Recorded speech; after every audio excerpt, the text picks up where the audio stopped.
अस्सलाम वालेकुम स्टूडेंट्स, उम्मीद है आप सब खैरियत से होंगे। जैसा कि आप लोग जानते हैं कि हम चैप्टर नंबर 5 स्टडी कर रहे हैं और आज हमारा चैप्टर नंबर 5 का लेक्चर नंबर 3 है और लेक्चर नंबर 3 में हमारा जो टॉपिक है that is angular acceleration. Acceleration को आप लोग पहले भी जानते हैं, आप इसको पहले भी डिफाइन करके आए हैं और एक्सेलरेशन को आपने कुछ इस तरह से डिफाइन किया था कि अगर किसी ऑब्जेक्ट की वेलोसिटी चेंज होती है तो आप उस ऑब्जेक्ट की वेलोसिटी में चेंज को with respect to time measure करते हैं। मतलब आप देखते हैं कि एक सेकंड में, यूनिट टाइम में, 1 सेकंड में ऑब्जेक्ट की वेलोसिटी में जो भी चेंज आएगा that is defined as its acceleration. ये एंगुलर एक्सेलरेशन भी बिल्कुल ऐसा ही है, सिर्फ इसमें डिफरेंस ये आएगा कि पहले आप लीनियर वेलोसिटी की बात कर रहे थे तो लीनियर एक्सेलरेशन आ रहा था, अभी आप एंगुलर वेलोसिटी में चेंज की बात करेंगे तो एंगुलर एक्सेलरेशन आ जाएगा। तो इसको हम इस तरह से डिफाइन करेंगे, time rate of change of angular velocity is called angular acceleration. कि अभी हमें देखना है कि अगर किसी ऑब्जेक्ट की एंगुलर वेलोसिटी चेंज होती है, इसमें मैं आपको एक एग्जांपल देता हूं। आप एक फैन का स्विच ऑन करते हैं तो आप देखते हैं कि फैन की स्पीड आहिस्ता आहिस्ता बढ़ रही है। अब फैन जो मूव कर रहा है वो एंगुलर वेलोसिटी के साथ मूव कर रहा है, तो जब उसकी वेलोसिटी इंक्रीजिंग होगी तो उसके पास जो एक्सेलरेशन होगा वो एंगुलर एक्सेलरेशन होगा। अब कुछ देर के बाद फैन अपनी यूनिफॉर्म स्पीड पे आ जाएगा तो उसका एंगुलर एक्सेलरेशन 0 हो जाएगा, क्योंकि उसकी जो एंगुलर वेलोसिटी है वो यूनिफॉर्म हो जाएगी या कांस्टेंट हो जाएगी। और फिर जब फैन का स्विच ऑफ करेंगे तो अब उसकी एंगुलर स्पीड आहिस्ता आहिस्ता कम हो रही होगी, तो फिर उसमें एक बार एंगुलर एक्सेलरेशन प्रोड्यूस होगी। तो जब आप ये चीज ऑब्जर्व करें कि किसी ऑब्जेक्ट की एंगुलर वेलोसिटी चेंज हो रही है और विद रिस्पेक्ट टू टाइम उसकी एंगुलर वेलोसिटी में क्या चेंज आ रहा है, तो per unit time angular velocity में जो चेंज आएगा that is defined as angular acceleration. Angular acceleration को रिप्रेजेंट किया जाएगा अल्फा के साथ, और देखिए alpha is equal to delta omega over delta T. यहां पे जो डेल्टा है ये चेंज को रिप्रेजेंट कर रहा है। ओमेगा जो कि एंगुलर वेलोसिटी है तो डेल्टा ओमेगा का मतलब होगा चेंज इन एंगुलर वेलोसिटी, और नीचे बच्चों जो डेल्टा टी है this is the time taken by the velocity to change from initial value to final value. ये डेल्टा टी वो टाइम है जिसमें किसी ऑब्जेक्ट की एंगुलर वेलोसिटी ओमेगा आई से चेंज होकर ओमेगा एफ तक आ जाती है। अगर आप बुक में देखेंगे तो उसमें बुक में लिखा हुआ है कि किसी एक ऑब्जेक्ट की वेलोसिटी टी आई टाइम पे ओमेगा आई है और टी एफ टाइम पे उसकी वेलोसिटी चेंज होकर ओमेगा एफ हो जाती है। तो फिर ये डेल्टा ओमेगा का फॉर्मूला मेरे पास आ गया जो ओमेगा एफ माइनस ओमेगा आई, और डेल्टा टी का फॉर्मूला बुक के मुताबिक बनता है T F minus T I, लेकिन हमें वो लिखने की जरूरत नहीं है, हम डायरेक्ट यहाँ पे डेल्टा टी लिख देंगे। तो ये जब आप टोटल चेंज इन वेलोसिटी को टोटल टाइम के साथ डिवाइड करते हैं तो आपके पास एवरेज एंगुलर एक्सेलरेशन आएगा। अब ये बच्चों हमारे पास एक वेक्टर क्वांटिटी, अगर ये हमारे पास एक वेक्टर क्वांटिटी है तो लाजमी तौर पर इसकी डायरेक्शन होगी। अब ये बात आप पहले भी जानते हैं कि जो भी एंगुलर क्वांटिटी होगी उसकी direction along the axis of rotation होगी, तो एंगुलर एक्सेलरेशन की जो डायरेक्शन होगी ये भी along the axis of rotation होगी, और एक्सिस ऑफ रोटेशन की डायरेक्शन आप राइट हैंड रूल से फाइंड करते हैं। इसके एसआई यूनिट्स रेडियन पर सेकंड स्क्वायर होंगे, क्योंकि आप लोग एंगुलर वेलोसिटी को मेजर करेंगे रेडियन पर सेकंड में, और उसको जब आप टाइम के साथ डिवाइड कर देंगे तो एक और सेकंड ऊपर आके s की पावर -2 हो जाएगा रेडियन पर सेकंड स्क्वायर। लेकिन समटाइम्स हम इसको रेवोल्यूशन पर स्क्वायर मिनट में भी मेजर कर रहे होते हैं। अब ये रेवोल्यूशन पर स्क्वायर मिनट किसके इक्वल होगा, ये देखें रेवोल्यूशन की जगह पे आप लिख सकते हैं 2 पाई, और मिनट का चूंकि स्क्वायर आ रहा है तो नीचे मेरे पास एक 60 एक मिनट के लिए और दूसरा 60 दूसरे मिनट के लिए, तो नीचे 60 मल्टीप्लाई बाय 60, क्योंकि हमें नीचे सेकंड का स्क्वायर चाहिए, तो ये मेरे पास बन जाएगा 2 पाई ओवर 3600 रेडियन पर सेकंड स्क्वायर, और आप 2 को 3600 से डिवाइड करेंगे तो पाई ओवर 1800 आपके पास रह जाएगा।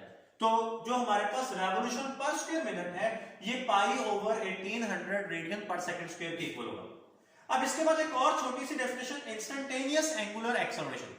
कि इंस्टेंटेनियस का मतलब आप लोग पहले भी जानते हैं at any particular instant of time.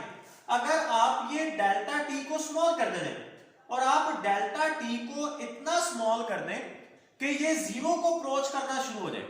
बच्चों जीरो को अप्रोच करने का मतलब ये है कि अगर आपने इसकी वैल्यू को मजीद थोड़ा सा भी स्मॉल किया तो it will become equal to zero. हमें डेल्टा टी को जीरो पे नहीं लेके जाना, हमें इसको जीरो के करीब तरीन रखना है। कि अगर हमने इसको थोड़ा सा भी और छोटा किया तो it shall become equal to 0। तो हमें इसको इतना स्मॉल कर देना है। तो जब आपने डेल्टा टी को अपनी मिनिमम लेवल पे मिनिमम वैल्यू पे ले गए तो डेल्टा ओमेगा की भी आपके पास लिमिटिंग वैल्यू या मिनिमम वैल्यू आ रही होगी। तो दोनों मिनिमम वैल्यूज की जब आप रेशो लेंगे तो ये रेशो की आपके पास लिमिटिंग वैल्यू आएगी, मतलब रेशो की आपके पास एक ऐसी वैल्यू आएगी जिसको आप मजीद स्मॉल नहीं कर सकते। तो इसको हम नाम लेते हैं लिमिटिंग वैल्यू का। तो limiting value of delta omega over delta T when time interval delta t approaches to 0 is called instantaneous angular acceleration, और इसे हम रिप्रेजेंट करते हैं अल्फा और इसके साथ inst लिख देंगे और ये इसका फार्मूला आपको आगे लिखा हुआ नजर आ रहा है। इसके यूनिट्स भी हमारे पास रेडियन पर सेकंड स्क्वायर होंगे और ये भी हमारे पास एक वेक्टर होगा और इसकी डायरेक्शन भी along the axis of rotation होगी।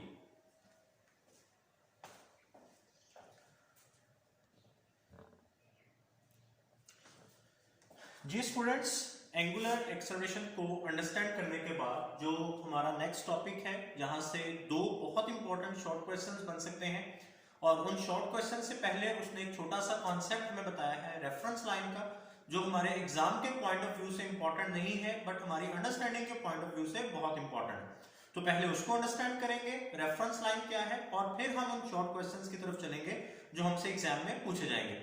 अब देखिए, ये टॉपिक का नाम है relation between linear and angular velocity. तो आपने लीनियर और एंगुलर वेलोसिटी में एक रिलेशन जो है वो डेवलप करना है कि ये दोनों वेलोसिटीज आपस में कैसे रिलेटेड है। अगर इन दोनों में से कोई एक वेलोसिटी हमें पता हो, अगर हमें कोई एक वेलोसिटी पता हो, फर्ज करते हैं हमें लीनियर वेलोसिटी पता है, तो क्या हम उस ऑब्जेक्ट के पास जो एंगुलर वेलोसिटी है वो फाइंड कर सकते हैं? और अगर हमें किसी ऑब्जेक्ट की एंगुलर वेलोसिटी पता हो तो उसकी जो लीनियर वेलोसिटी होगी क्या वो फाइंड की जा सकती है? तो ये चीजें हमें देखनी है। अब इसके लिए सबसे पहले हमें अंडरस्टैंड करना है रेफरेंस लाइन को, कि रेफरेंस लाइन क्या होती है। हम लोग क्या करते हैं कि हम एक पार्टिकल को कंसीडर करते हैं, एक ऑब्जेक्ट को कंसीडर करते हैं जिसे मैंने यहाँ पे रिप्रेजेंट किया है P के साथ, और ये जो पार्टिकल या ये ऑब्जेक्ट जो है ये इस सर्कल के अंदर मूव कर रहा है और इसकी ये जो सर्कुलर मोशन है ये इस तरह से अकर कर रही है कि ये पार्टिकल एक रॉड के एंड पे जुड़ा हुआ है। इसको हमने एक रॉड के एंड पे अटैच किया हुआ है और इस रॉड के एक एंड के ऊपर तो ये पार्टिकल अटैच है या ऑब्जेक्ट अटैच है, दूसरे एंड को हमने यहाँ पे फिक्स पॉइंट के ऊपर पिवट कर दिया। ये जो पॉइंट है वो यहाँ पे हमने इसको पिवट किया हुआ, फिक्स किया हुआ। तो बच्चों हम देखेंगे कि जब ये पार्टिकल P सर्कल में मूव करेगा तो उसके साथ ये वाला जो रॉड है ये क्या करेगा? रोटेट करेगा। ये बात हम पीछे वाले लेक्चर्स में अंडरस्टैंड करके आए कि जब ये पार्टिकल या ये ऑब्जेक्ट सर्कल में मूव करता है तो इसके साथ ये जो रॉड है ये क्या करता है बच्चों? ये रोटेट करता है। तो यहाँ पे फिर बच्चों हम देखेंगे कि अगर ये जो पॉइंट P है, मैं पॉइंट P से एक परपेंडिकुलर ड्रॉ कर लूं और वो परपेंडिकुलर ड्रॉ करके मैं ले आऊं कहां पे? पॉइंट O के ऊपर। तो ये जो लाइन बनती है OP, जब ये रॉड पॉइंट P के साथ रोटेट करेगा तो ये जो परपेंडिकुलर है ये भी इस परपेंडिकुलर के साथ ही रोटेट करेगा। तो ये जो परपेंडिकुलर है ये इस रॉड के साथ जब रोटेट करेगा तो इसका मतलब अभी मैं कह सकता हूं कि अगर मैं इस रॉड को यहां से हटा दूं और जस्ट ये लाइन यहां पे ड्रॉ करके रख लूं तो जैसे जैसे पॉइंट P सर्कल में मूव करेगा तो पॉइंट P के साथ ये जो लाइन है OP ये भी क्या करेगी? रोटेट करेगी। तो बच्चों ये लाइन जो पूरी बॉडी की रोटेटरी मोशन को रिप्रेजेंट कर रही है, this is known as reference line. इसको हम रेफरेंस लाइन कहते ही इसलिए हैं क्योंकि इसने पूरी बॉडी की जो रोटेटरी मोशन है उसको रिप्रेजेंट करना होता है। तो अभी हमें ये पता चला कि अगर हम किसी बॉडी की रेफरेंस लाइन ड्रॉ कर लें तो फिर जस्ट उस बॉडी की रेफरेंस लाइन को रोटेट करवा के हम उस बॉडी की रोटेटरी मोशन को रिप्रेजेंट कर सकते हैं।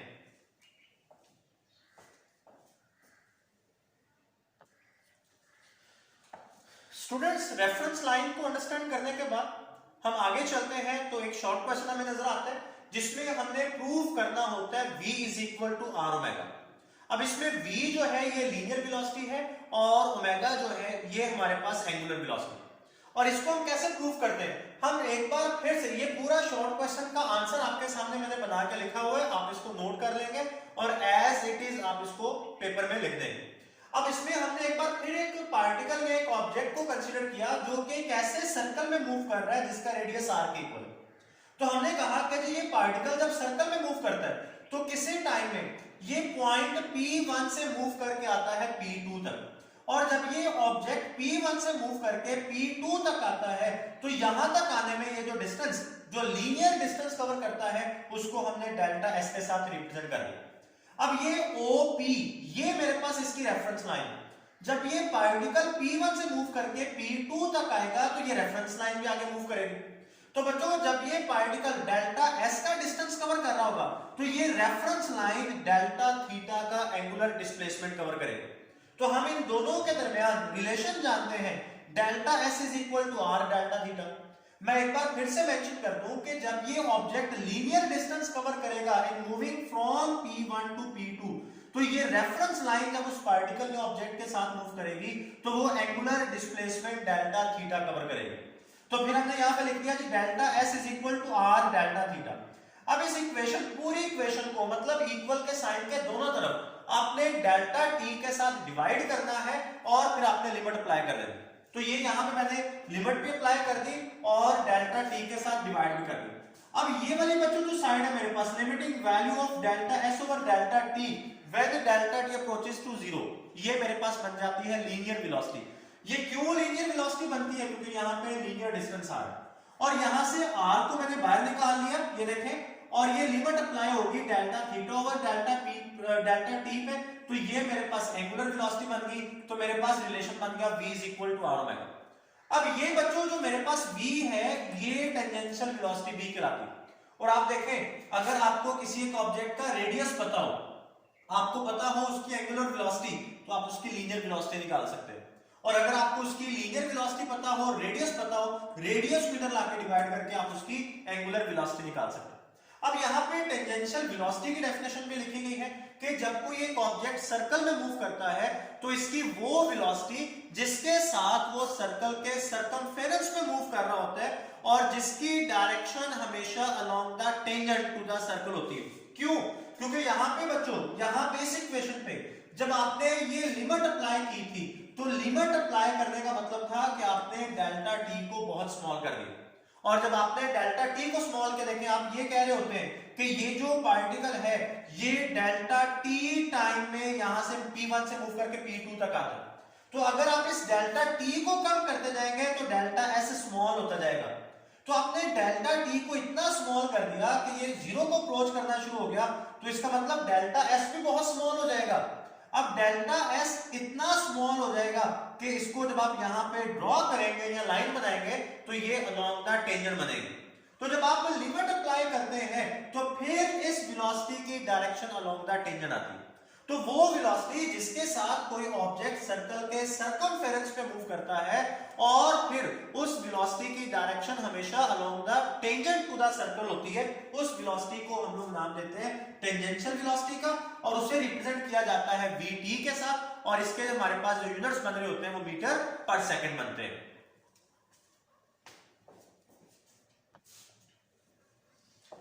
जी स्टूडेंट्स, इसी टॉपिक का एक और छोटा सा कॉन्सेप्ट कि आपने लीनियर और एंगुलर एक्सेलरेशन में रिलेशन बनाना होता है।